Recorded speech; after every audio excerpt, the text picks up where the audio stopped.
കേരളത്തിലെ ഹിന്ദു സമൂഹത്തെ ഇടത് വലത് മുന്നണികൾ കാലങ്ങളായി ഭിന്നിപ്പിച്ചു നിർത്തുകയായിരുന്നുവെന്ന് കേന്ദ്രമന്ത്രി വി മുരളീധരൻ. സ്വർഗീയ ഭാസ്കർ റാവുജി സ്മൃതിദിന ചടങ്ങിൽ പങ്കെടുത്ത് സംസാരിക്കുകയായിരുന്നു അദ്ദേഹം.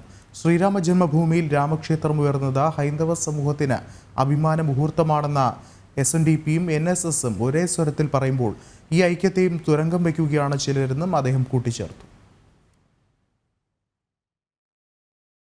സനാതനധർമ്മത്തെ തകർക്കാൻ ശ്രമിക്കുന്ന സർക്കാരുള്ള കേരളത്തിൽ ധർമ്മ സംരക്ഷണ ഉത്തരവാദിത്തം ഏറ്റെടുക്കണം. കേരളത്തിലെ ഹിന്ദു സമൂഹത്തെ ഇരു മുന്നണികളും ഭിന്നിപ്പിച്ചു നിർത്തുകയായിരുന്നു. NSS SNDP നേതൃത്വങ്ങൾ ശ്രീരാമക്ഷേത്രത്തെ സ്വാഗതം ചെയ്യുകയാണ്. സനാതനധർമ്മത്തെ തെറ്റായി ഇന്നും പ്രചരിപ്പിക്കുന്നുണ്ട്.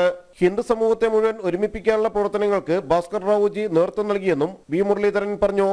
സീതാറാം യെച്ചൂരിയും കമ്മ്യൂണിസ്റ്റ് പാർട്ടിയും അതിനുശേഷം അവരുടെയും ജിഹാദികളുടെയും ഒക്കെ സ്വാധീനത്തിൽ കോൺഗ്രസും ഈ ചടങ്ങ് ബഹിഷ്കരിക്കാൻ തീരുമാനമെടുത്തിരിക്കുകയാണ്.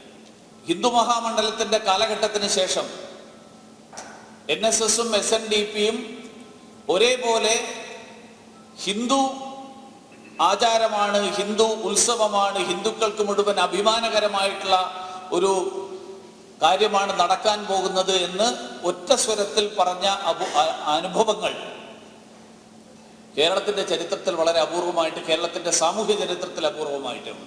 ജിഹാദിസത്തിന്റെ അപകടം വളരെ നേരത്തെ തിരിച്ചറിഞ്ഞവരാണ് ഭാസ്കർ റാവുജിയെ പോലുള്ളവർ.